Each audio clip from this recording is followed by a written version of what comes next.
ഒരു വർഷത്തിലേറെ നീണ്ട ആക്രമണങ്ങളിൽ ഗസയെ ചാമ്പലാക്കിയിട്ടും 100-ലേറെ ബന്ദികളെ കണ്ടെത്താനാകാത്ത സാഹചര്യത്തിൽ വൻ പ്രതിഫല വാഗ്ദാനവുമായി രംഗത്തെത്തിയിരിക്കുകയാണ് നെതന്യാഹു.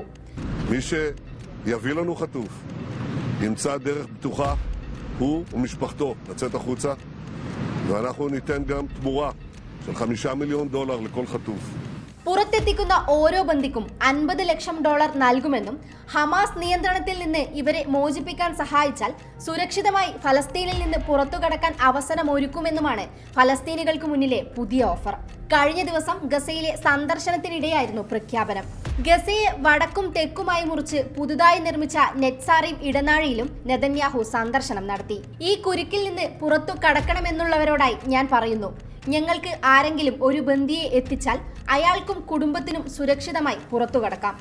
ഓരോ ബന്ദിക്കും $50 ലക്ഷം പ്രതിഫലവും നൽകും. നിങ്ങൾക്ക് വേണേൽ ഇത് തെരഞ്ഞെടുക്കാം.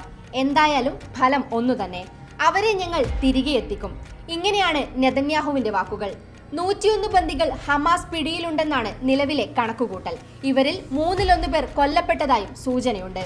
അടുത്തിടെ ഇസ്രായേലിൽ ബന്ദികളുടെ കുടുംബങ്ങൾ നെതന്യാഹുവിനെതിരെ പ്രതിഷേധം ശക്തമാക്കിയിരുന്നു. ഹമാസുമായി കരാറിലെത്തണമെന്നാണ് അവരുടെ ആവശ്യം.